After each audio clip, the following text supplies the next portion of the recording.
resumen también. Bueno, dentro del diagnóstico para la lesión renal, ahí nos indica que nosotros hacemos una valoración diagnóstica inicial. No olviden que si bien la lesión renal aguda se establece por valores de creatinina y volumen urinario, la clínica es muy importante. Ustedes en semiología han aprendido la parte de lo que es antecedentes personales no patológicos y patológicos. Bien, sin embargo, la parte del examen físico juega un papel muy importante. Cualquier paciente que venga con edema, ¿en qué patologías generalmente ustedes pensarían? Ya como noveno semestre. Insuficiencia cardíaca. O piensan en un problema cardíaco o piensan en un problema renal, ¿no ves? Y ahí juega un papel muy importante lo que va a ser el examen físico. Si encuentran ingurgitación yugular, les orientará más a una patología cardíaca, ¿ya? Pero, si aparte ustedes encuentran otras manifestaciones clínicas, como calambres, por ejemplo, que puede ser secundaria a potasio, náuseas, vómitos, que puede ser secundario a los azoados incrementados como la uremia, les puede orientar un problema renal. No olviden, la Cardigo es la que más se utiliza actualmente. No quiere decir que los demás son opciones. De repente, los que vienen al hospital han visto que de repente hay todavía la clasificación de ACU en los expedientes. Dime, ¿la Cardigo se usa para la aguda? Es para la aguda, ¿ya? Si ustedes se dan cuenta, todas cumplen casi los mismos criterios, ¿ya?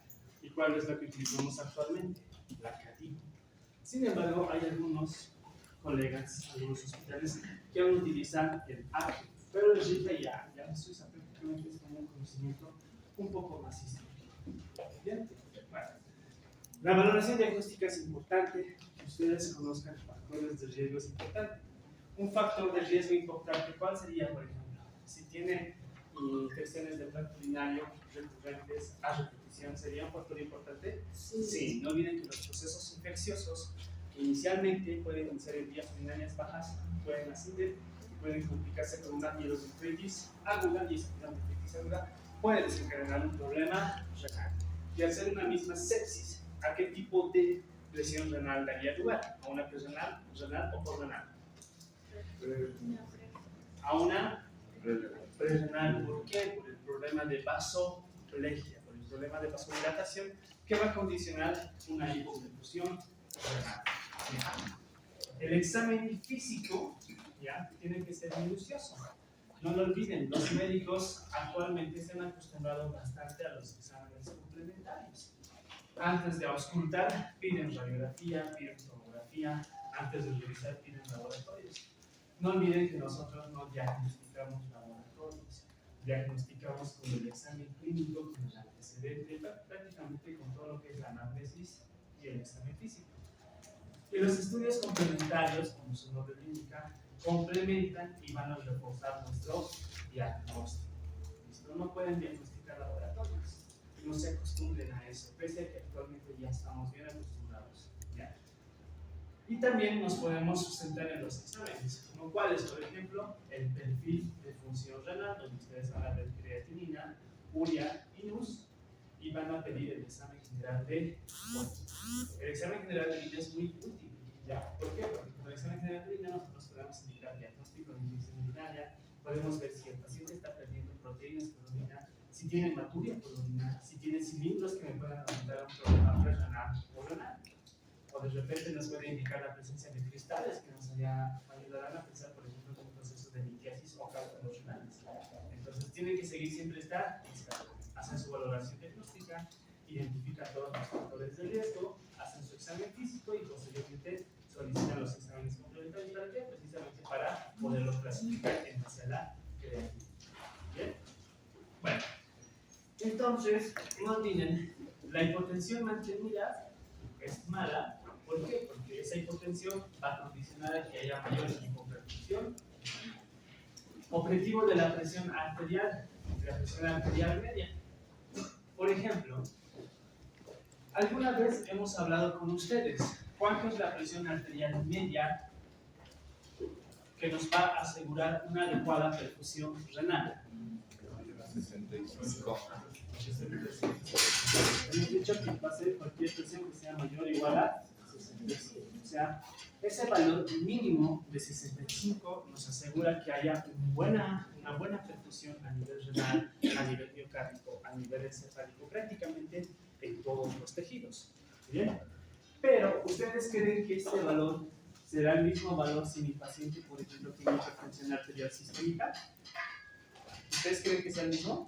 No, estos pacientes ya manejan presiones elevadas, ya tienen presiones más altas, pónganle 140-80, 140-90, 150-100, y pese a que ya hacen tratamiento, estos pacientes ya están acostumbrados a otro tipo de presiones basales.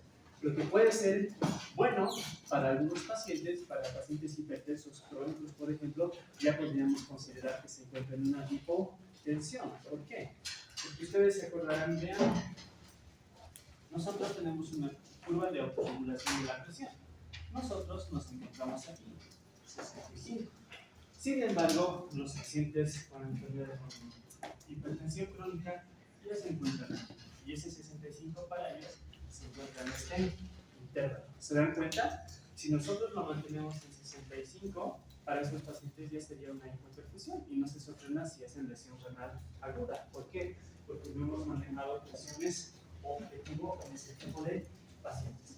¿Cuánto se recomienda generalmente en los pacientes que tienen enfermedades crónicas, como cuáles? Hipertensión, diabéticos o enfermedades renales crónicas? Por lo menos mantener una presión de 140. ¿Por qué? Porque esa curva de autorregulación de la presión ya se encuentra desplazada hacia la derecha. Hay que buscar si el paciente no tiene hipotensión ortostática.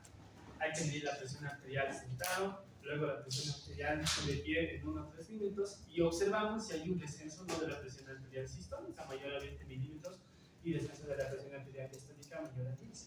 ¿Ya? Eso cuando el paciente ya se encuentra en posición de pie en un tiempo de 1 a 3 minutos. ¿Por qué? Porque si el paciente me hace una hipotensión ortostática, también condiciona que me haga bajo débito cardíaco. Entonces la presión arterial obviamente va a disminuir. Evalúan la hidratación, ¿ya? Siempre es importante, aquellos pacientes que no tienen adecuada hidratación, obviamente pueden tener una deshidratación leve, moderada, severa, que también puede condicionar una hipotensión renal. Signos sugerentes de causa postrenal, por ejemplo, en los pacientes mayores de 65 años, en los pacientes masculinos, ustedes saben que a medida que vayamos envejeciendo, los valores va a haber un incremento en cuanto al peso de qué glándula, la glándula prostática. ¿Ya? Por eso cuando los pacientes ya tienen una edad de 50 años se les recomienda que hagan un control, ¿no? Que se les haga un tacto rectal para poder evaluar la característica morfológica de la glándula prostática y se hagan un valor de lo que es el antígeno prostático, porque de lo contrario nosotros podríamos observar más adelante o una hiperplasia o de repente un CA de próstata. ¿Ya? Uno lo sabe. Entonces, por ejemplo, en los pacientes, como hay una obstrucción postrenal por la hiperplasia, ¿ustedes creen que va a tener adecuada micción o va a tener dificultad para la micción? Tienen dificultad en la micción, entonces esos pacientes pueden hacer globo vesical. Si ustedes ven a un viejito que viene a consulta, le hacen examen físico y le hacen palpación a nivel de hipogastro, se siente claramente como un balón, el globo vesical, y es porque él tiene dificultad para miccionar por un proceso obstructivo. ¿Alguna vez a nosotros nos ha sucedido pacientes que tenían realmente una obstrucción muy marcada por la glándula prostática? Y aunque no crean, cuando ustedes vean la parte de urología, vienen los urólogos y con una alambre, un fierro, le ponen a la sonda y con la sonda entra por la uretra con un alambre. Es bien traumático, sangra, duele. Entonces, a veces hay casos en que por más que le pongan un alambre que te vaya a guiar la sonda vesical, no progresa, no entra. Entonces, debe ser una punción suprapubital. Hacemos una punción guiada por ecografía y hacemos una evacuación bien lenta para no causar que esa vejiga sufra o colapse. ¿Ya? Tal vez como curiosidad, ustedes quieran buscar el concepto de vejiga de lucha, que les va a ser un concepto útil cuando vean la parte de urología. ¿Ya? No se desinfla así nomás. Bien. Entonces, si ustedes ven que tiene globo vesical, ¿en qué etiología pensarán? ¿Presrenal, renal o posrenal? Si observan cristales, por ejemplo, en el examen general de orina, o esta paciente ya ha tenido antecedente de litiasis renal, ¿en qué origen pensarán? ¿Presrenal, renal o posrenal? Posrenal, ¿ya? ¿Alguno de ustedes aquí le ha dado litiasis renal? ¿A nadie de la cálculo? ¿Les gusta la Coca-Cola? Esperen un poquito más, ya van a tener sus cálculos. ¿Ya? Y vuelves. Vale. Síntomas sistémicos que nos orienten a causas agudas. Por ejemplo, RAIS, dolor articular, fiebre, mialgias. ¿En qué pensarían ustedes?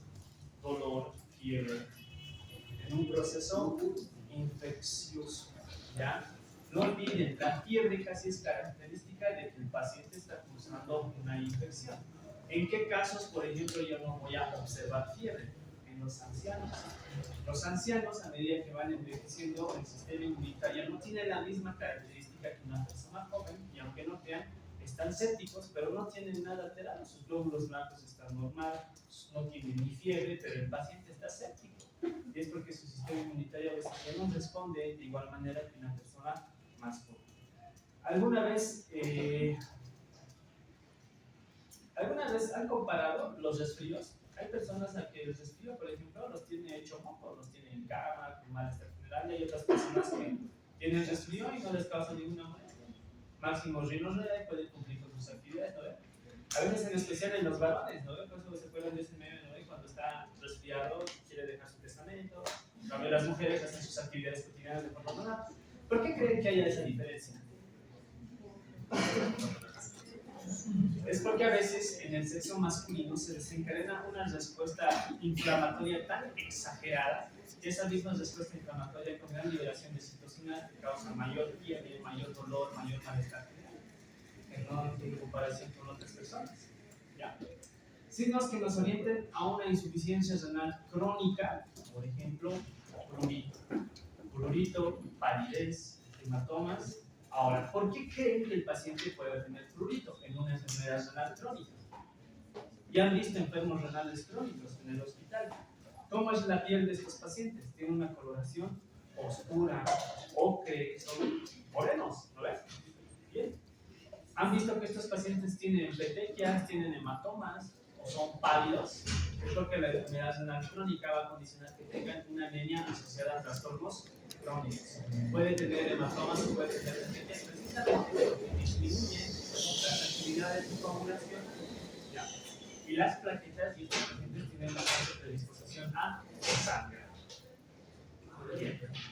Bueno, entonces, ¿qué hacemos nosotros para diagnosticar el flujo renal?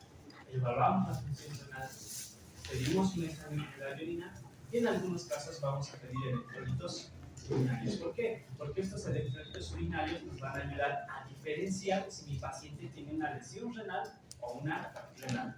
¿Cómo saben que es una prerenal y una renal? Clínicamente uno diría, ¿no? Estaba séptico, estaba con infección, estaba con diarrea, estaba con vómitos, se ha deshidratado, debe ser una lesión prerenal.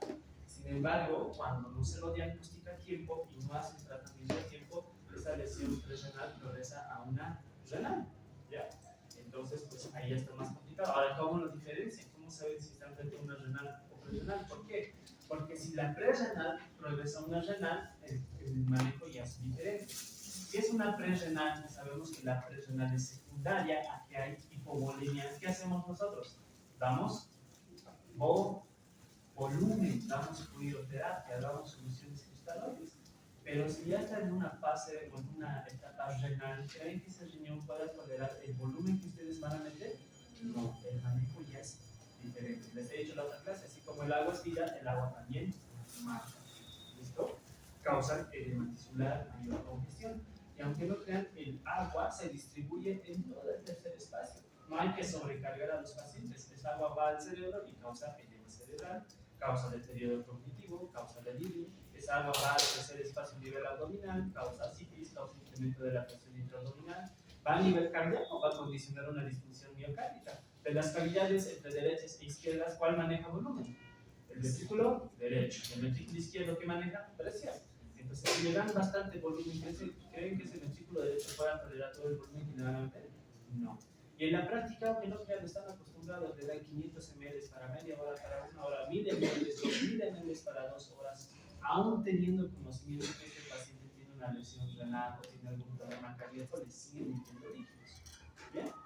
Podemos solicitar imágenes. La ecografía renal es algo muy importante. ¿Por qué? Porque con la ecografía renal nosotros podemos determinar si estamos frente a un cuadro agudo o estamos frente a un cuadro crónico. Siguiente, ¿cuánto mide el riñón?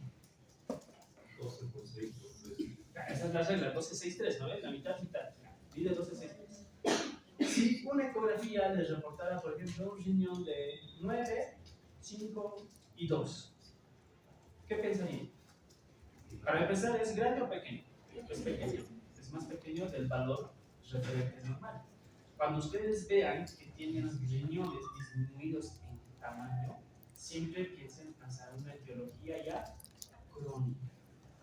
Pero si tienen una ecografía con riñones incrementados, por ejemplo, no sé, 14, 7, 4, piensen en una etiología aguda, ¿ya? Y las ecografías les van a dar informes así: nefropatía parenquimatosa aguda, nada más. Está aumentado del tamaño, sabes que es agudo y hasta ahí. No te orienta para nada. La ecografía no te va a decir qué tipo de lesión renal es. Te dice que es agudo. Eso es lo más importante. Si es agudo, es recuperable. Pero si es crónico, ese cambio estructural ya no va a volver a lo normal. Ese riñón ya está comprometido. Entonces, ¿qué hay que hacer? Evitar que siga progresando. Y ahí ya estadificamos: el paciente tiene una enfermedad renal crónica y veremos qué tipo de estadio se da.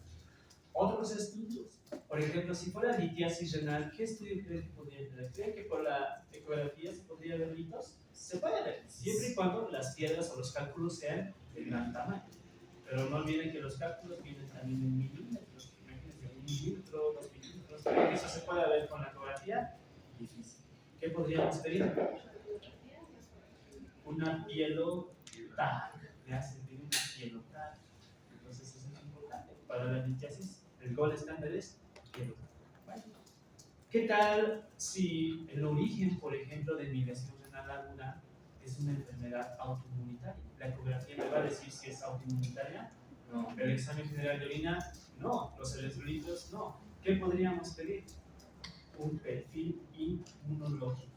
Tú vas a solicitar anticuerpos para determinadas enfermedades autoinmunitarias, como el lupus eritematoso sistémico, como la vasculitis, para poder determinar si este paciente tiene anticuerpos de enfermedades autoinmunitarias. Y sospechar qué tal si es vasculitis, el manejo es diferente. ¿Qué tal si es lupus? El manejo es diferente.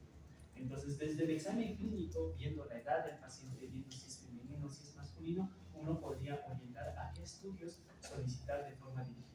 No olviden que la mayoría de los estudios no lo cubre el seguro, ¿ya? Son estudios costosos y aunque no crean, los familiares no tienen a veces recursos y es bien difícil. Pídanle un electrolito en 24 horas, yo le voy a entregar. Electrolitos urinarios, por si acaso, es cuando nosotros hacemos una recolección de cuánto orina el paciente en 24 horas. Digamos que mi paciente ha orinado, no sé, 4 litros, 24 horas. Eso se recolecta en frascos, en botellones. Entonces yo le doy los 4 litros al familiar. ¿Sabe qué? Tiene que darme los resultados de electrolitos, me doy la hora y el familiar va a peregrinar por ahí buscando laboratorios, el más barato que le pueda procesar esa muestra que les entregar. Y a veces vuelve y te dice: doctor, no tengo dinero, no encuentro laboratorios, no me lo van a hacer. Entonces la muestra que recolectada es en vano y tú te estancas, ¿ya? Entonces hagan todo en beneficio del paciente. Traten a los pacientes como si fueran sus familiares. Un examen general de orina no cuesta mucho, ¿ya? Es lo más básico que ustedes podrían hacer. La ecografía también, ¿ya? Para pedir anticuerpos costosos, pedir una tomografía. ¿Saben cuánto cuesta una tomo? ¿Tienen una idea? Pero al menos el más barato cuesta entre 800 a 1000 y es una tomografía simple, ¿ya? Es una tomografía simple, imagínense, se debe gastar. Y yo quiero tal que se lo todo. Bueno, evaluamos la función renal, vemos el examen de orina, los electrolitos urinarios, estudios de imágenes y algún otro estudio que ya hemos considerado prudente en su momento.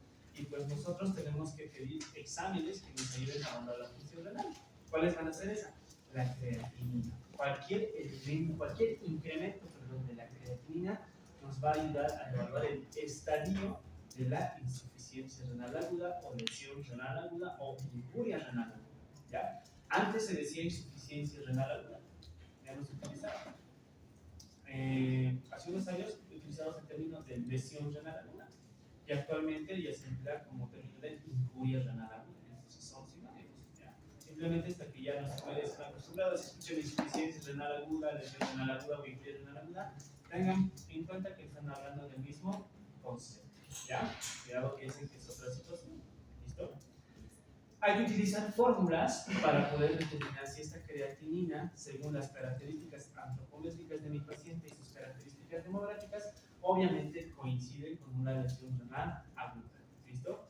¿De qué depende, por ejemplo, estas fórmulas? No es lo mismo calcular la tasa de filtrado glomerular en una persona de sexo masculino, en una de sexo femenino o en raza negra, por ejemplo. Son diferentes. Ahí tenemos fórmulas, ¿ves? Tenemos la NDD, que es una fórmula modificada según la dieta para enfermedades renales. Tenemos la Cochrane Gold. ¿Cómo era la fórmula de Cochrane Gold? 140 menos la edad por el peso sobre la creatinina por 72 por 0.85 si es el número. ¿Cuál era el problema de esta tasa de filtrado glomerular? Que me subestimaba el peso. Imagínense si el paciente pesa 120 kilos, ¿cómo me va a salir mi tasa de filtrado glomerular? Alto. Va a salir alto y yo voy a pensar, este paciente está orinando bien. No entiendo por qué su creatinina está aumentada. Y no da lugar. ¿Listo? Y la más utilizada es un indicador que es la CKD, ¿ya? Para poder establecer en qué estadio y cuánto de tasa de filtrado glomerular se encuentra ese paciente. ¿Bien? ¿Qué más? Podemos tener biomarcadores de detección precoz de la lesión renal aguda, pero pues el acceso es limitado. En nuestro medio no se hace, hay biomarcadores más sensibles y específicos que la creatinina, pero no se hacen ni en laboratorios particulares. ¿Por qué? Porque no disponemos de esos reactivos para poder establecer mediante el laboratorio esos nuevos biomarcadores. ¿Bien?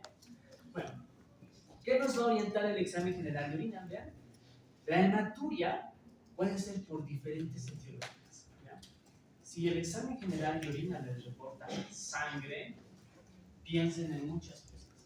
Puede ser desde una infección, desde una isquemia renal, trombosis, obstrucción del tracto urinario, la presencia de hematíes dismórficos, por ejemplo, nos puede orientar a vasculitis o una glomerulonefritis. Entonces, el examen general de orina no te va a indicar la etiología, pero te puede orientar a solicitar algún otro examen más específico. Si observan, por ejemplo, hematíes dismórficos y nos orienta a vasculitis, ¿qué tendríamos que pedir? Anticuerpos para vasculitis. ¿Ya han llevado reuma? ¿No veo? No lleva reuma. En reuma han visto vasculitis. ¿Qué anticuerpos pedimos? ANCA-P y ANCA-C. Esa es la gran mayoría de las vasculitis. Entonces, si veo eritrocitos dismórficos, pues pediré anticuerpos, ¿no? Pero claro, la vasculitis es bien frecuente en nuestro medio, muy frecuente. Cilindros renales y células epiteliales. Si ven cilindros renales, tienen que sospechar en una necrosis tubular aguda. Ahora, pero aquí ustedes se aprenderán a diferenciar qué tipo de cilindros hay en el examen general de orina. Hay cilindros serios, hay cilindros granulosos, y la presencia de cilindros granulosos nos orienta a necrosis tubular aguda. ¿Listo? ¿Y qué es necrosis tubular aguda? Pues una lesión renal. ¿Listo? Cuando la renal progresa a una renal. Eosinofiluria, sospechar en nefritis intersticial, ¿no? Raro encontrar eosinófilos en el examen general de orina.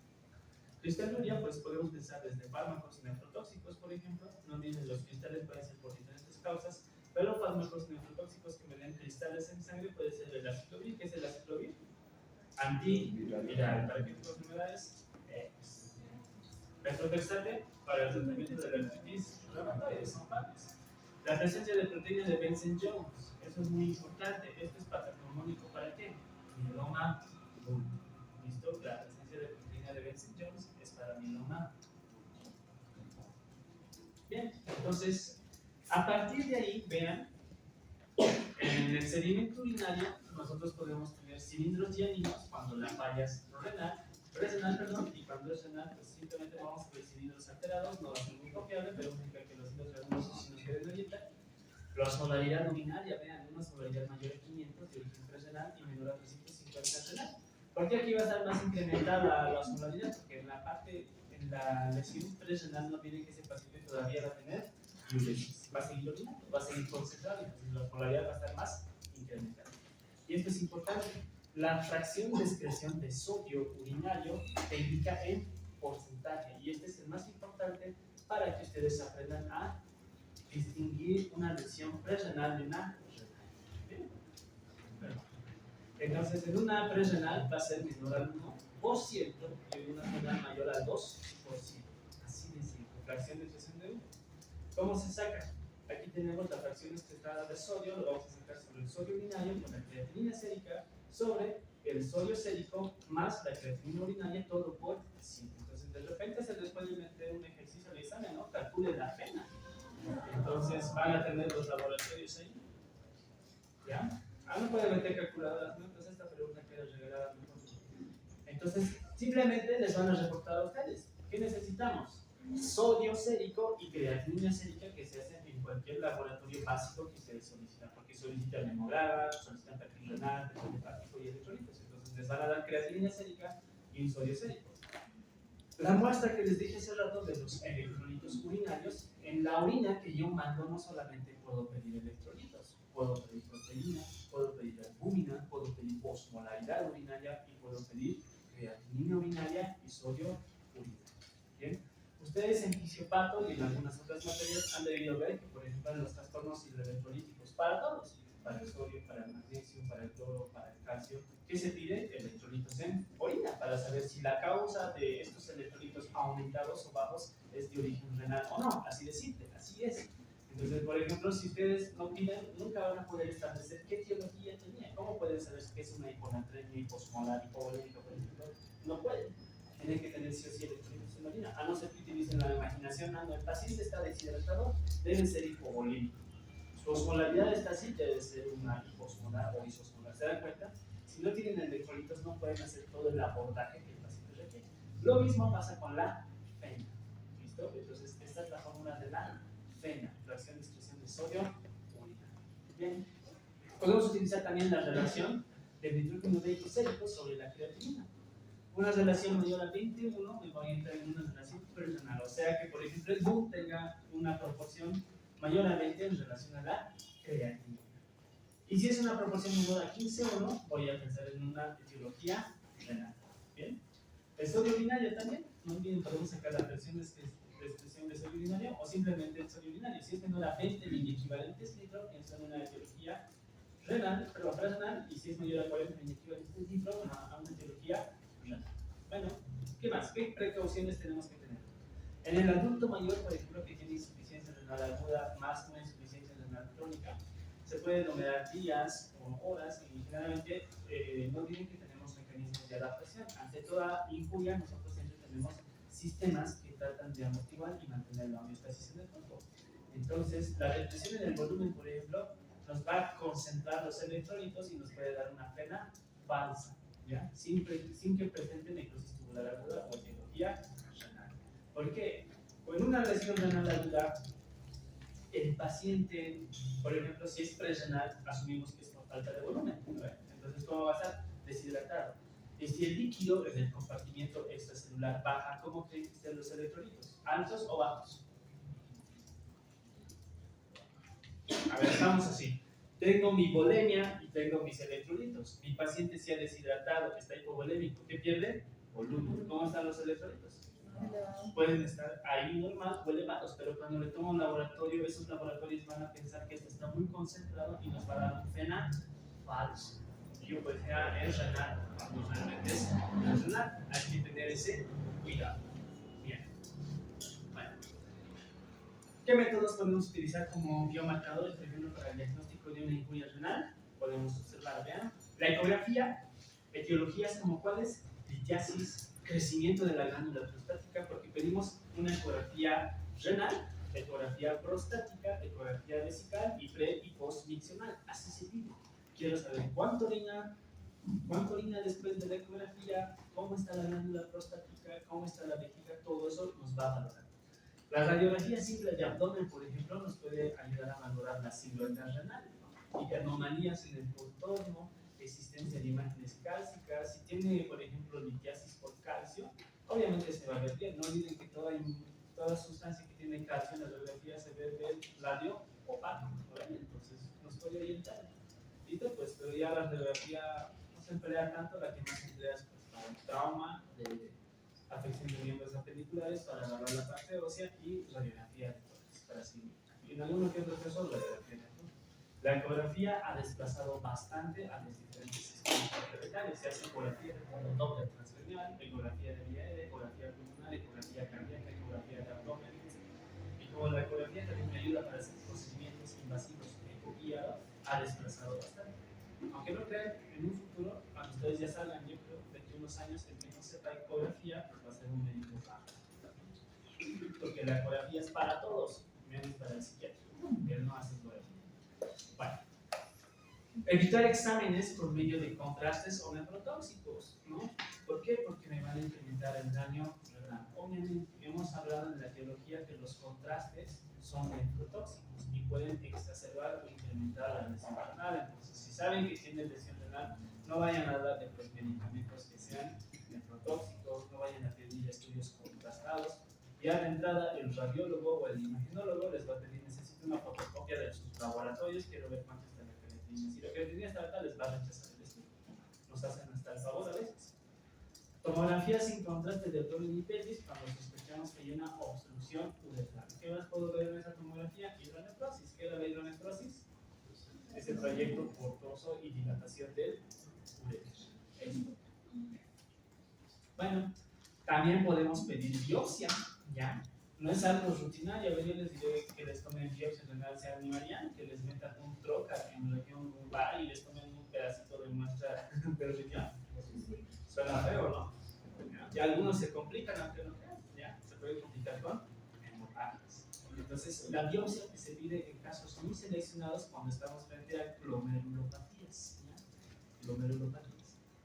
Vean, entonces, la biopsia necesita una evaluación por el nefrólogo cuando estamos frente a un caso, por ejemplo, como glomerulonefritis o vasculitis aguda. Entonces, en algunos casos, aunque no crean, tú le pides todos los exámenes complementarios y ninguno te da algún dato positivo. Y te quedas así, no sabes qué es. ¿Qué te queda hacer lo último? Biopsia. La anatomía patológica te puede orientar mediante las características a qué probable etiología sea. ¿Ya? Entonces la biopsia también es otro estudio que se puede pedir, pero no está completo. Bueno, vean esto. Las ecuaciones, por ejemplo, actuales para calcular la tasa de filtrado como el Propol, el MD del estudio y el CKD, nos van a ayudar, pero esto de qué depende de la concentración de creatinina. Y no olviden que la creatinina es fluctuante, no se eleva de manera tan inmediata como algunos piensan, ¿ya? A no ser que la lesión sea tan agresiva, por ejemplo, un choque polémico hemorrágico, por ejemplo, que el paciente se complique en quirófano y que sangre 3 litros, 4 litros, 2 litros. Ahí, pues sí, la creatinina se la da de forma muy rápida, ¿ya? En algunos casos, no en todos. Entonces tenemos lo que va a ser la cinética de creatinina. ¿Por qué? Porque va a ser fluctuante en un momento. Por ejemplo, yo les tomo una crea ahora y me va a lanzar una tasa de filtrado glomerular. Mañana les tomo otra crea y esa crea va a variar al día de hoy. Mañana puede estar un poco más incrementada o de repente un poco más disminuida. ¿De qué depende? De cuánto se ha degradado de creatinina a nivel muscular, cuánto de líquidos han ingerido que me pueda diluir o se pueda concentrar la muestra y me puede crear la creatinina. ¿Se dan cuenta? Entonces es muy cambiante. Bueno, entonces la cinética de creatinina, no olviden, puede ser según un estadio tardío, ¿ya? Puede estar en dilución, cuando el paciente está con bastante sobrecarga, hinchado, con edema, anasaca. ¿Cómo creen que vaya a estar esa crea? Pues va a estar diluida y su valor va a estar más disminuido. Rhabdomiólisis, por ejemplo, puede estar también, nos puede sesgar el valor de la creatinina. Bueno, hay algo también que es la cistacina C, que nos va a ayudar a poder identificar la tasa de filtrado glomerular de manera más confiable, incluso más confiable que la creatinina, pero pues lastimosamente no se hace en todos los laboratorios como el CINICAL. Vean, hay biomarcadores de lesión tubular que nos pueden incluir, vean, lipocaína asociada a gelatinasa de neutrófilos, la NGAL, eso es, lipocaína asociada a gelatinasa de neutrófilos, es un biomarcador de tasa de filtrado glomerular. Molécula de lesión renal, 1, la KIT1, interleucina 18, proteína de unión a ácidos grasos del tipo hepático, como la de PAP. Entonces, si yo o ustedes piden, por ejemplo, estos laboratorios, de repente, no sé, tal vez Plexus, que es el laboratorio más caro y más grande con más sucursales en toda la paz, tengan uno de ellos, tal vez la cistatina, pero los otros generalmente no están disponibles. Obviamente, quién sabe, no que de aquí en unos años ya estén disponibles, no tienen que se van actualizando, generalmente llegan al país productos, reactivos, etc. Y de repente ya ustedes ya no solamente utilizan la creatinina y empiezan a pedir alguno que otro marcador que ya esté disponible en nuestro medio. ¿Listo? ¿Por qué? Porque la creatinina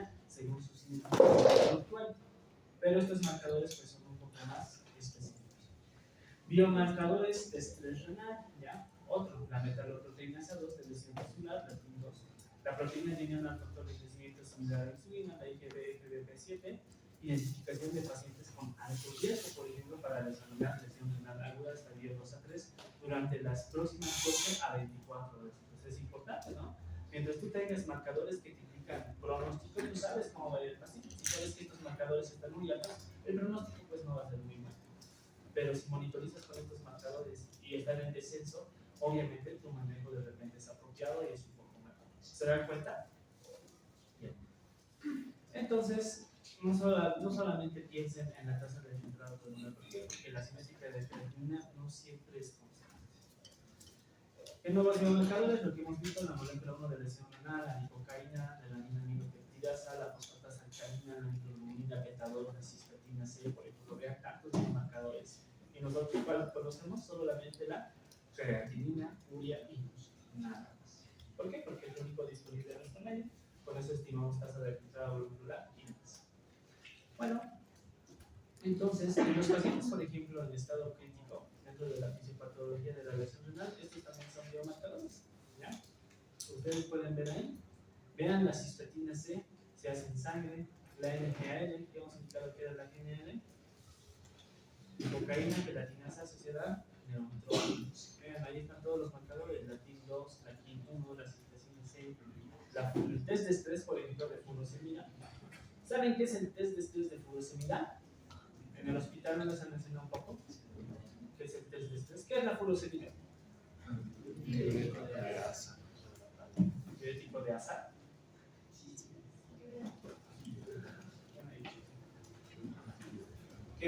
¿Dónde fue pues, la furosemida? Bloquea los canales sodio y potasio cloro a nivel del túbulo microbiano. Las tiacidas son diuréticos de asa, como la hidroclorotiacida, etc. Entonces tienen que repasar diuréticos. Ustedes ya son de quinto, estaban unos meses de ser médicos. ¿Listo? Si entran al internado y les toca malos tipos, no van a tolerar ese tipo de blasfemias. ¿Ya? Entonces, ustedes siempre tienen que ser sobresalientes. ¿Ya? Sobresalientes. No se conforman. Aunque no crean en el internado, a veces es ser secretario. El interno hace pendientes, traslada pacientes, etc. Pero no se acostumbren a eso. De internos tienen que ser bien cancheros, ¿ya? Porque si no, ¿de qué sirve que vayan a llevar pacientes a tomografía, a llevar pacientes a ecografía y que no sepan nada?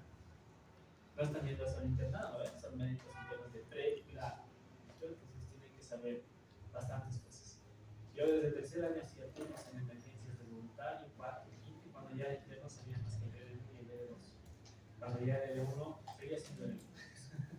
Entonces, ahí tienen varios marcadores, ¿ya? Los que hemos mencionado en nuestros países anteriores son las que de repente podemos preguntar a algunos, principalmente, ¿ya? Aquí están tablas para que tengan conocimiento, por ejemplo, que en otros países, en pacientes críticos con lesión renal, tienen bastantes biomarcadores para poder monitorizar. Entonces, otra tarea que les voy a dar va a ser qué es el test de estrés de furosemida. ¿Qué es el test de estrés de furosemida? ¿Qué pasa? Hay pacientes que dejan de orinar. ¿Ya? Entonces, y pasa mucho en el hospital, el paciente deja de orinar, viene el médico de guardia, le da diuréticos, y en secreto no pasa de 10 miligramos de furosemida, y el paciente orina. Ah, que bien, ya de curar la lesión renal. No, así no es la cosa. ¿Ya? Cuando el paciente deja de orinar, uno tiene que analizar por qué ese paciente está disminuyendo la diuresis. Le faltará volumen. Si está, por ejemplo, en un contexto de un cuadro infeccioso, tal vez la infección está progresando, los antibióticos no le están pegando al germen, etc. Entonces, uno tiene que analizar ese tipo de situaciones y tomar conducta. No simplemente es pasar el diurético y que el paciente orine. ¿Qué tal si es una lesión prerenal y le falta volumen y ustedes le dan diurético y le sacan la poquita agua que tiene y empieza a orinar más? ¿Qué van a hacer? ¿Van a exacerbar más la lesión renal? ¿Sí o no? Sí. Entonces, aunque no crean, es una práctica muy frecuente. Dejan de orinar, pasarle 300 y pasarle 10 de flujo, o pasarle 20 de flujo, por vía oral, por endovenosa, lo que sea. Pero hay algo que se llama test de estrés de furosemida. Entonces, ustedes me van a decir qué es el test de estrés de furosemida. Es fácil, es una prueba donde nosotros administramos 1 miligramo, kilogramo peso de furosemida y tengo que observar qué respuesta tiene el paciente. Si orina, va a ser un test de estrés de furosemida mira positivo y signo negativo, y es el que me va a orientar a que de repente ese riñón pueda tener chance de poder revertir la lesión renal aguda, o de repente va a progresar y va a necesitar hemodiálisis. Así de simple. No olviden dejar el diagnóstico, la anamnesis, antecedentes clínicos, la historia de la familia, el examen físico que tenga hipotensión no prostática, que esté taquicárdico, que tenga datos de deshidratación. Ya deshidratación es diagnóstico, no pueden decir el paciente está deshidratado, eso es un diagnóstico. El paciente puede tener mucosas secas, piel seca, etc. El signo puede tener varios signos y síntomas de deshidratación, pero no digan deshidratación. Tienen que primero describir los signos y síntomas y recién hacer el diagnóstico de deshidratación. ¿Listo? Urgencia cutánea, el dolor cólico en flancos o suprapúbico les puede orientar a qué? Dolor cólico, a una litiasis. ¿Listo? Erupciones cutáneas generalmente en enfermedades autoinmunes. Bien, entonces, vean, tenemos una creatinina mayor de 0.3 ml, mayor del 50% de la basal en 24-48 horas, el volumen urinario de 0.5 en 6 horas. Estos generalmente serían nuestros criterios diagnósticos. No olviden que los azoados se van a incrementar entre 24 a 48 horas, no se incrementa de inmediato, ¿ya? De repente el paciente ha dejado de orinar, ustedes le toman laboratorio y la creatinina sigue dentro de los valores normales. Le va a tomar horas en que esos azoados se vayan incrementando progresivamente. De repente para mañana ya va a estar, ¿ya?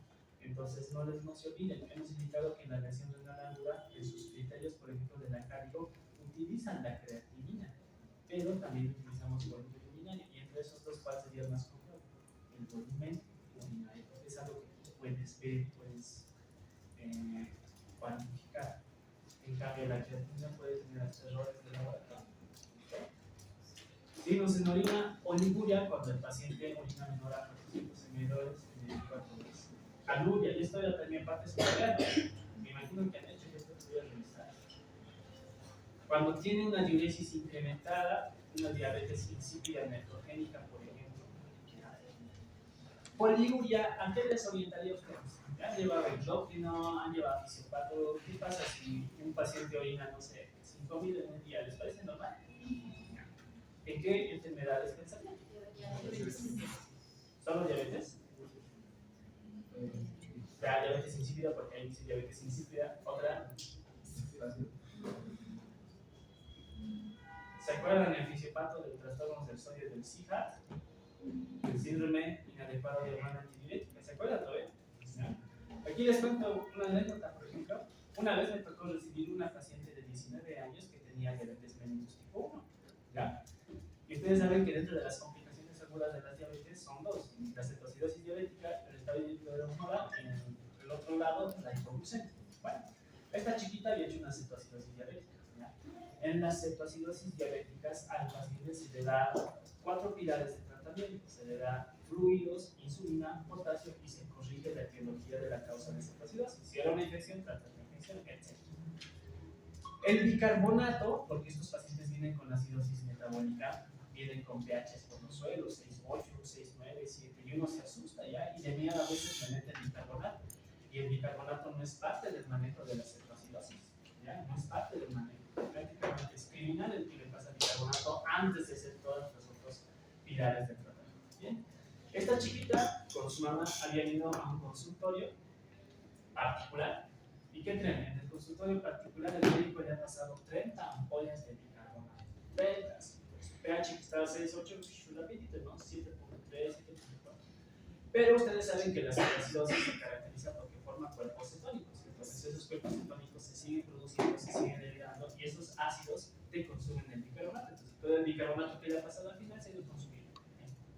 Esta paciente después se puso mucho peor, la llevaron a emergencias del hospital en clínicas. ¿Qué te hicieron? Bicarbonato. ¿Cuál es una de las complicaciones más raras del bicarbonato? El bicarbonato en las ampollas viene como bicarbonato de sodio. Entonces, uno de los riesgos es que les causes natremia. Y otro, que le causes edema cerebral. ¿Y qué creen que le ha causado? Edema cerebral. Entonces, nos pidieron valoración, fuimos, no despiertan. Ya. ¿Y qué le ha pasado? ¿Qué ha pasado? Total como 40 bicarbonatos, listo. No, pues obvio, no tiene edema cerebral. Ya. La llevamos a la terapia, y su sodio estaba en 168. Ya, bien complicado. Porque a los pacientes diabéticos tú les das solución salina fisiológica. ¿Ya? Les das, ¿cuánto se les da? Por lo menos 6, 7, 8, incluso hasta 15 litros al día puedes usar en desetoxidación. El problema es que tenía un sodio de 168 y le podría seguir dando fisiológico. No, podría aumentar su sodio y al final causarle una enfermedad cancerosa y hemolisis continua y terminaba de matarla por el sodio. Pero tenía edema cerebral. ¿Qué medicamentos se utilizan para el edema cerebral? Manitol y solución hipertónica. Pero ¿qué pasa con las cetoacidosis? Están tan deshidratados, ¿qué te hacen? Lesión renal. El manitol está contraindicado en la lesión renal. ¿Listo? Entonces, ¿qué hago? No tengo manitol, no puedo darle solución salina hipertónica porque su sodio está por los cielos. Y bueno, ¿y ahora qué hacemos? Hay casos así bien complejos. Bueno, ¿qué hice? Me arriesgué y le di soluciones glucosalinas al concentrado de 0.45% que tiene sodio pero en menor cantidad y al mismo tiempo le metí hipertónicos. Entonces es como que se acuerdan de Homero cuando tiene su pececito y le mete sal y azúcar, más o menos así. Resolví el edema cerebral y ahí le empecé a meter todo el líquido. ¿Cuál era el problema? Esta chiquita al día orinaba 28 litros. 28 litros. Yo nunca había visto una cetoacidosis así. Y dentro de mí decía, ¿qué es? ¿Qué es? No sé qué es. Le he pedido electrolitos en orina, le he pedido proteína de 24 horas, he hecho todos los estudios y nada me decía nada. Y no sabía qué era. Entonces uno de mis profesores me decía, no solo dale agüita, si sale agua, dale agüita. Entonces si orinaba 28 litros, yo le metía 28 litros. Y poco a poco así se fue regulando, incluso pensé en diabetes insípida, diabética. Entonces, para que vean, hay casos a los que de repente te vas a enfrentar por primera vez cuando salgan a trabajar porque nunca lo has visto, pero siempre tienes que mantener un manejo apropiado. Mientras monitorices, el manejo va a ser igual.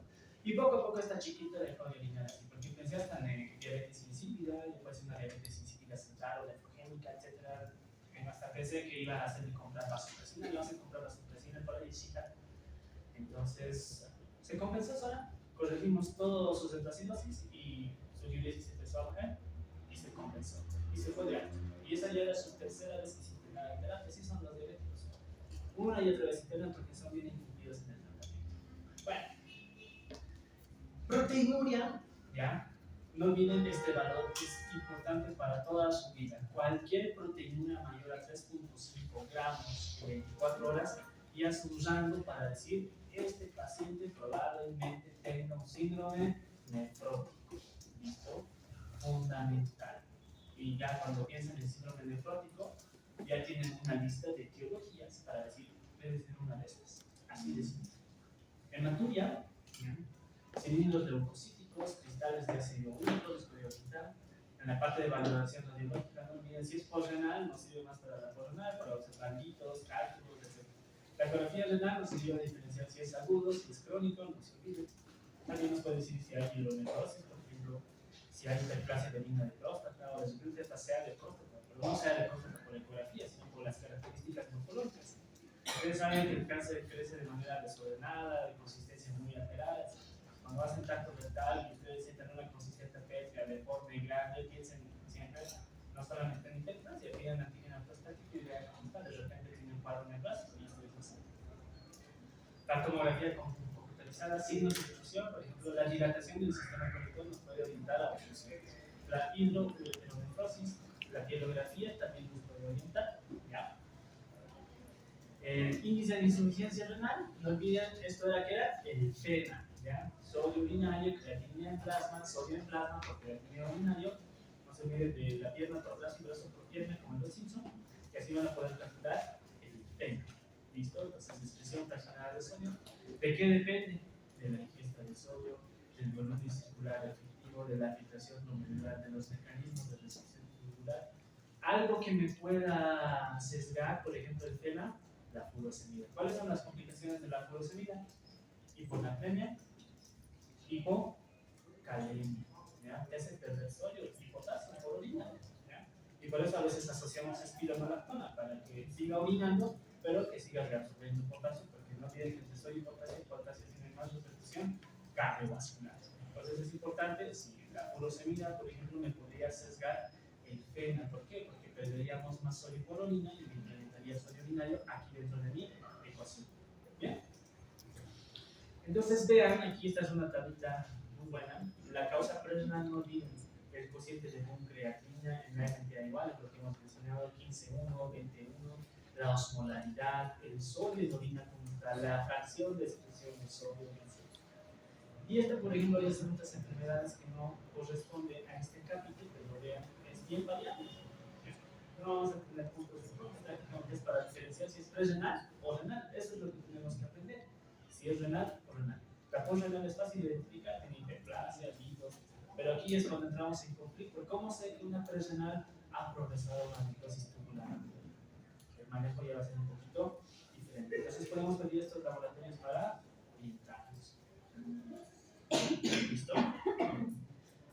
Entonces, parte del tratamiento, por ejemplo, en la lesión renal aguda, es el soporte hemodinámico. Hay que manejar bien los líquidos, hay que tener buenos objetivos de presión arterial. No olviden, evitar la sobrecarga hídrica. ¿Por qué? Porque todos los estudios han encontrado asociaciones entre el balance hídrico positivo y mortalidad.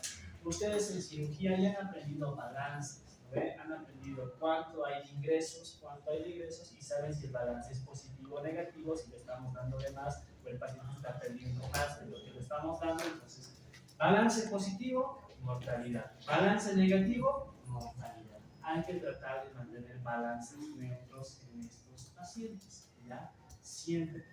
Ahora, vasoactivos. Es importante iniciar, por ejemplo, el fisiopato. Ustedes se acordarán que dentro de la clasificación del estado de choque son 4: el choque distributivo, el choque obstructivo, cardiogénico y el choque anáfrico. Es distributivo, el cardiogénico, el obstructivo y el hipovolémico. Esos son los 4 estados de choque. Dentro del distributivo está el séptico, anafiláctico y el neurogénico. El séptico es el más frecuente de todos los estados de choque porque es secundaria a una sepsis con vasodilatación.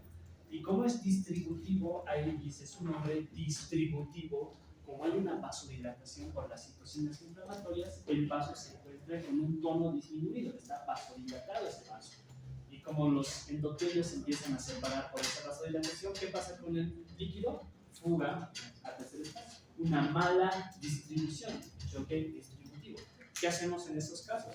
Les metemos líquido para optimizar la fuga de líquido que hay aquí y luego les metemos vasoactivos. ¿Cuál vasoactivo? Noradrenalina. Optimizamos compartimiento y luego causamos vasoconstricción para mejorar la perfusión existente. Entonces, en algunos casos hay que iniciar vasoactivos, es importante, ¿ya? Hay que iniciar vasoactivos. Bueno, ¿qué soluciones son las más adecuadas? Por ejemplo, ustedes en bioquímica, y no sé en qué materia más, han debido de la clasificación de las soluciones. Las soluciones se clasifican de gran volumen, pequeño volumen, electrolíticas, no electrolíticas, cristaloides y coloides, ¿ya? Dentro de las cristaloides podemos mencionar a la fisiológica, ringlatato, ringlinomal, glucosalina isotónico, y después las que no son electrolíticas, todas las dextrosas al 5, al 10, al 20 y al 50%. ¿Listo? Ahora, ¿cómo sé cuál tengo que dar a los pacientes? Pues ustedes ya lo han aprendido en memoria. Cada solución tiene indicaciones y contraindicaciones. Y tienen que saber cuál iniciar. ¿Cuál es el que se utiliza como receta de cocina en nuestro medio? Solución salina fisiológica. Bueno, entonces la evidencia que dice que los cristaloides me van a optimizar mayor el volumen para la presión arterial. Antes se utilizaba coloides. ¿Qué son coloides? Son aquellas soluciones que tienen moléculas que son oncóticamente activas. Por ejemplo, la albúmina, ¿qué función tiene? Mantener la presión oncótica, ¿no ves? ¿Por qué? Porque si la albúmina, aquí en nuestro cuerpo, la albúmina se encontraría disminuida, el líquido va a fugar. ¿Por qué? Porque en el intersticio también hay proteínas. Hay presiones que están en una homeostasis, pero si la albúmina está muy baja, el líquido empieza a fugar, porque la albúmina, ¿qué tiene que hacer? Mantener el líquido dentro del compartimiento intravascular. Entonces, antes se tenía esa idea. Si yo le doy soluciones coloides que tienen gran cantidad de moléculas que me van a jalar líquido, voy a jalar ese líquido que está jugando y voy a optimizar. ¿Cuál es el problema? Que como el riñón está dañado, ustedes saben que las proteínas por su peso molecular se pueden depositar en el riñón y nos puede exacerbar el problema renal. Entonces, eso no podemos dar, ya no se da coloides, no se utiliza, ¿ya? No se utiliza. Excepto los anestesios, eso siguen utilizando. Les dan de todos en quirófano para que el paciente salga lo más estable posible, ¿ya? Aunque no crean, el paciente está con presión de 70-30, ese ratito les meten una colita de fenilmetrina, su presión mejora así hasta que lo pasan de la sala de recuperación de anestesia hasta la UTI. Entra a la UTI y su presión estaba bien en unos minutos, resuelve otra vez. ¿De quién es la culpa? A ver, así es, ¿verdad? Creo que las anestesias son las más mañosas que puede haber cuando se trata de sacar pacientes del hígado, porque cuando ya entregan al paciente, el problema del que se secciona, ya no del que lo ha visto. ¿Listo? Bueno, este por ejemplo es un estudio SAFE, ¿ya? Ustedes ya son de quinto, me imagino que revisan artículos de actualización, de niveles y demás, bueno. En este ensayo clínico, por ejemplo, ha comparado la solución salina versus la albúmina. ¿Cuál es mejor? Pues no, ninguna. La solución salina va a tener mayor, menos volumen, por ejemplo, necesita 2.2 frente a 3.1 de albúmina. ¿Han visto alguna vez frascos de albúmina? Son caros. A ver, háganle comprar a la familia frascos de albúmina. Cada frasco debe costar por lo menos 600 bolivianos. ¿Cuántos frascos necesito? Por lo menos, no sé, unos 10 al día. A ver, háganle comprar 10. O a que ustedes les hagan comprar, ¿saben qué señor necesito? 6 frascos de albúmina, vaya a comprar. Y que les hagan gastar 2.000, 3.000, 4.000 por día, sabiendo que de repente en vez de ayudarme va a exacerbar el problema. Mal, ¿no? Entonces siempre tienen que pensar como si fuera su familia, ¿ya? El otro estudio, por ejemplo, han utilizado el hidroxietil, ya que también es una gelatina, pero es soluciones cristaloides. De igual manera, obviamente los cristaloides tienen mayor peso, la solución salina, ¿ya? Entonces, este es otro estudio, el estudio cristal, por ejemplo, aquí ya se utilizaron en pacientes con UCI, con choque hipovolémico, y lo que ha hecho no ha habido muchas diferencias, porque no olviden, si ustedes no reaniman de forma apropiada a sus pacientes, tengan por seguro que estos pacientes van a ingresar a terapia de reemplazo. Y ahí el pronóstico es muy diferente. ¿Por qué? A ver, y esto quiero que les quede para toda su vida, porque siempre pasa esto, ¿no? En todo lado. Los pacientes que entran a UTI, por ejemplo, con lesión renal, ¿cómo creen que entran? Ya, empezaremos por su presión. ¿Cómo creen que entran con su presión? ¿Normal o hipotenso? Entran hipotensos, ya vean. Puede entrar con una presión, no sé, de 74, 30. Así entra, ya. Entonces este paciente ya tiene hipoperfusión, ¿ya? Ahí está su presión, ¿cómo creen que entran de pH? Ven en un número. ¿Cuál es el valor normal? 735, 745. Digamos que entrar con un pH de 7.0. ¿Cuáles son los pHs compatibles con la vida? De 6.8 hasta 7.8. Algunos dicen 8, pero estos son los pHs compatibles con la vida. Y es verdad, yo nunca he visto un pH, por ejemplo, de 6.8. El máximo que he visto es de 6.9. El mínimo que he visto es de 6.9 y el máximo que he visto es de 7.6. Por algo es incompatible con la vida, ¿no? Por eso no hay. Entonces vean, pH de 7.6, ¿ya? No olviden que el pH es potencial de hidrogeniones y cuando los hidrogeniones están incrementados, ¿qué te causa? Acidosis, ¿no? Paciente entra en acidosis. ¿Qué más? A veces tienen el CO2 elevado, ¿ya? ¿Qué tal si la causa de su lesión renal es una neumonía, ya sea bacteriana, viral, lo que quieran, y les va a causar acidosis respiratoria? Tienen un CO2 alto, ¿qué te va a aumentar? pH, mayor acidosis. ¿Qué más? ¿Quieren el bicarbonato bajo o alto? Si el riñón no funciona, ¿cómo está el bicarbonato? O no suele. No se absorbe el bicarbonato, no sintetiza. ¿Es el bicarbonato que te causa? Mayor acidosis. ¿Cómo creen que está el potasio? ¿Alto o bajo? Si el riñón no funciona. ¿Cómo creen que está? Alto, porque tiene que excretar potasio. Entonces el potasio está alto. Entonces esto va a tener altas repercusiones cardiovasculares. ¿Cómo creen que está el calcio? ¿Alto o bajo? Bajo. ¿Ya? ¿Por qué? Porque es en hipocalcemia. ¿Ya? Ahora yo les digo, este endotelio que ustedes ven ahí, en un paciente que ya tiene lesión renal, los sistemas de compensación que hacen vasoconstricción para tratar de mantener la perfusión renal. Listo, hace vasoconstricción, acuérdense. La acidosis, ¿qué me hace? Vasoconstricción. Acidosis por CO2, vasoconstricción. Bicarbonato por los suelos, vasoconstricción. Potasio, alto, vasoconstricción y alteraciones cerebrales. Calcio, igual, vasoconstricción. ¿Qué se llama esto? No olviden que el calcio es importante para lo que es toda la cascada de coagulación, ¿no? Forma parte de la cascada de coagulación. El paciente puede tener datos de sangrado, su actividad empieza a bajar, etc. Y no solo eso, a veces bien campos, ¿no? Analizaremos noradrenalina y le meten noradrenalina. ¿Qué hace la noradrenalina? O sea, imagínense, ya está cerrado y lo siguen cerrando más y más. Y al final este riñón, pues, entra a terapia de reemplazo renal. Por eso, por ejemplo, para nosotros en cuidados intensivos, que el niño se cuida como un burro, ¿ya?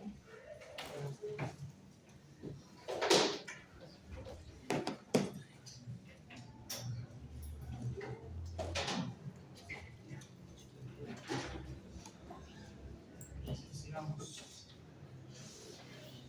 Bueno, entonces, la solución salina es la que más se utiliza en nuestro medio, ¿ya?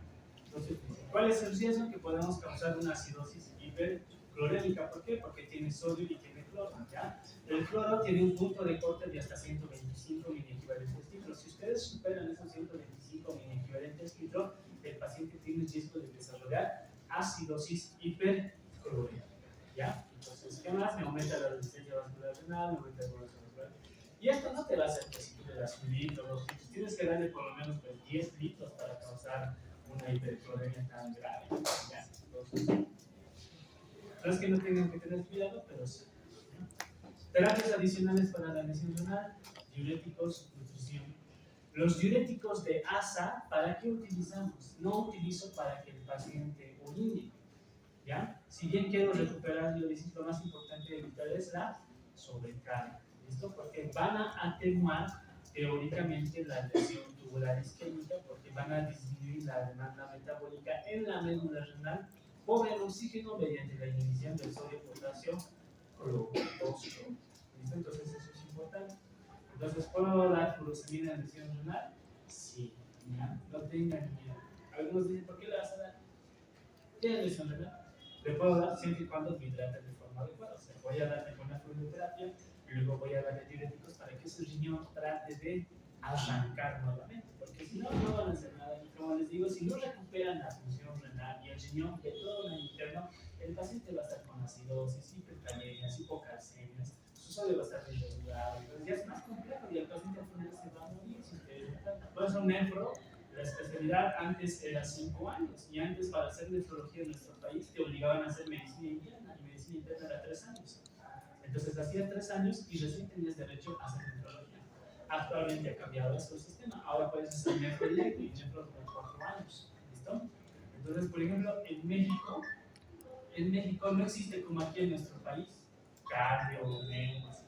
La mayoría de las especialidades te exige hacer medicina interna obligado de manera inicial, y medicina interna ya hace 4 años. Hacen medicina interna 4 años y si quieren ser cardiólogos hacen cardiología 3 años más, 7 años de su vida más sus 7 años de la carrera de medicina en 14 años.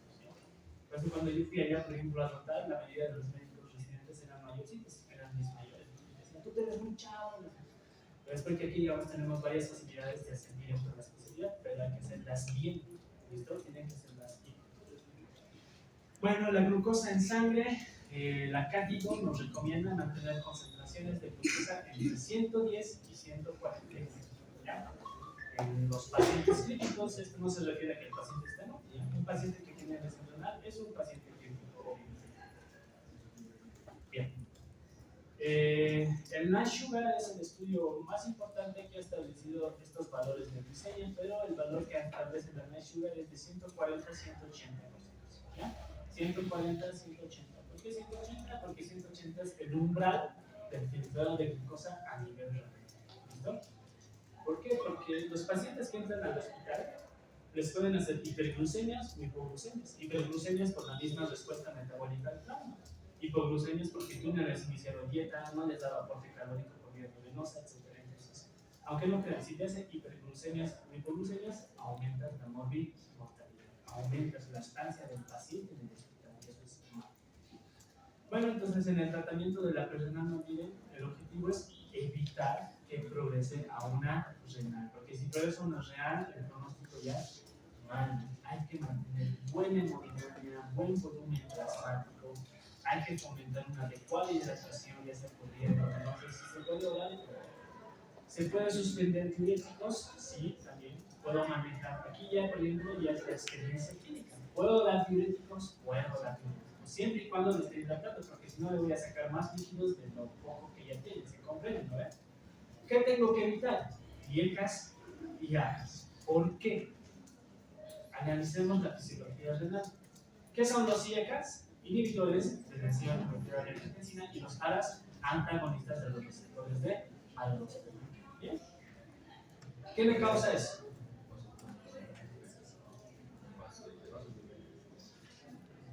A ver, pónganse a pensar. ¿Qué me va a condicionar?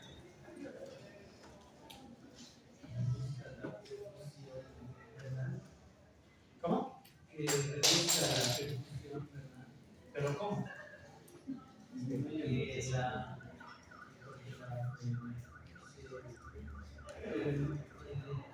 va a producir que haya vasoconstricción y esa vasoconstricción va a provocar que haya una reducción del flujo normal de sangre hacia los riñones, lo que va a provocar una hipoperfusión.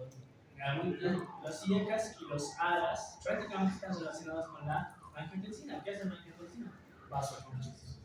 Entonces va a incrementar mayor vasoconstricción. Por eso hay que suspenderlo. Si no se les está ocurriendo mantenerlo. Pero el doctor es hipertenso. Ya, está bien, es hipertenso.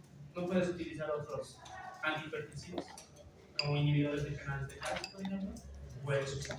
Puedes usar otros que no te vayan a alterar lo que es el sistema de angiotensina y condicionar o exacerbar la lesión. Obviamente no van a dar aires, ¿no? Si el paciente está con lesión renal y te dice me duele, y ustedes bien capos que están AINES mal, ¿no? Entonces no van a dar AINES. ¿Por qué? ¿Los AINES qué hacen? ¿Qué hacen los AINES de doctores? Mencióname un AINES. Si me dicen paracetamol, les voy a pegar. Ibuprofeno, meloxicam, piroxicam, metalizol, etc. Todos los AINES inhiben a la COX-1, ¿vale? No olviden que tenemos COX-1, COX-2. Un momento.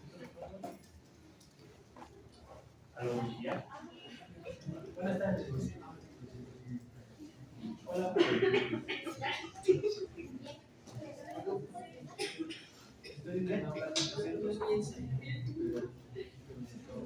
Digo, 401. 401. Ahora 401. Ya. Sí, pásalo más.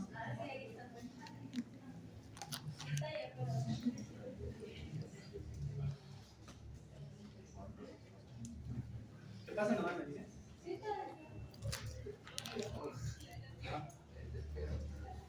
Ahora, toma siempre un ratito, ya vamos a acabar aquí y les voy a tener un break.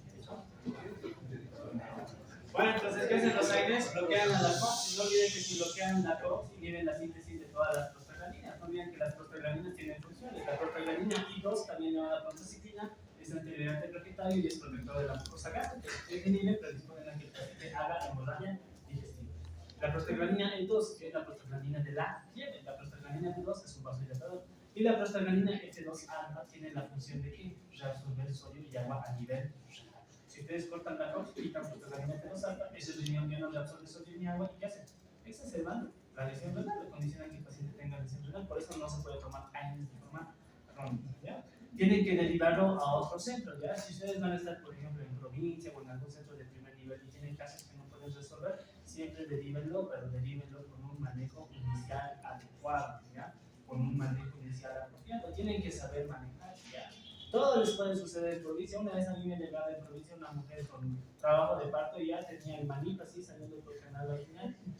Y como buen médico interno, le metí la manito y he puesto ahí mi mano para que no salga el flujo, le metí una medicina rectal y se anefritina y me iba hacia un hospital de con mi mano ahí para que no se salga el flujo. Hoy se sale, pues obviamente. Tenía 28 semanas, imagínense. Que tuve que ingresar a cuidados intensivos en Natal. Entonces tienen que hacer un buen manejo. No, cuando lleguen a un hospital de mayor complejidad les van a culpar a ustedes, no les van a dejar, y no, usted se queda ahí hasta que vengan, etcétera, y después del no llegan a la conclusión. Porque no puede ser aquí. En primer nivel no hay, por ejemplo, ni disciplinas que te van a inhibir la contracción.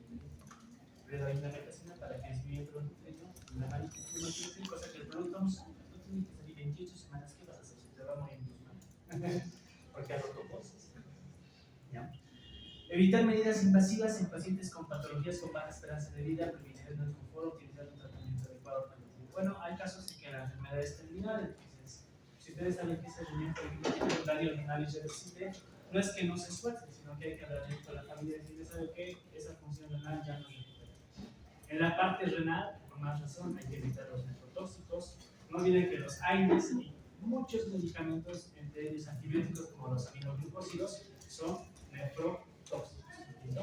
Bueno, en general el daño se evidencia a los 2 a 7 días desde el inicio del tratamiento. A medida que ustedes hagan el manejo, poco a poco se va a ir normalizando los azoados, poco a poco ese riñón va a empezar a orinar, etc. Entonces tienen que dar el tiempo. Y mientras le dan tiempo, no solo se hace tratamiento, tienen que corregir todo el medio interno. Corrigen las hipercalemias, corrigen las acidosis metabólicas, corrigen el calcio, etc. Entonces, si está hospitalizado, siempre evitar la hipotensión. ¿Listo? Entonces, aquí no significa darle líquidos hasta más no poder. Hay que darle líquidos y si requiere, vasopresoras. Siempre monitorizar la función renal, no se olviden de que monitorizar. Sospechar el número de nefritis si tiene hipotensión arterial, más insuficiencia renal aguda, más proteína y más hematoma. ¿Listo? Y en la parte renal, prioridad, pues la desobstrucción de todo, si es hiperplasia, que le operen, ¿no? Que le saquen la próstata, etc. Si tiene picos, también le pueden sacar los picos. No olviden, de repente, con tratamiento con hidratación e inhibidores, por ejemplo, para la formación de cristales, podemos contribuir. ¿Ya? Aquí ya es un manejo conjunto, por ejemplo, por los urólogos. Hay que suspender medicamentos que sean pues, desencadenantes. ¿Listo? Tratar las causas desencadenantes en la parte obstructiva, los pecalomas, la infección urinaria puede también. ¿Por qué? La infección urinaria puede causar la presencia de cristales vivos, los famosos virus de escurrida. Valorar la colocación de una sonda vesical tipo flexible. ¿Ya? Una sonda vesical máximo puede estar 7 días hasta 14 días. Hay unas sondas especiales que son las sondas siliconadas que pueden estar hasta un mes, 30 días. Y a los pacientes, por ejemplo, que hasta que tomen conducta quirúrgica, se programen o decidan si quieren operarse, se los manda con sondas siliconadas a su casa y su bolsa y viven con esas sondas. Vuelven después de un mes y piden su recambio y se acostumbran.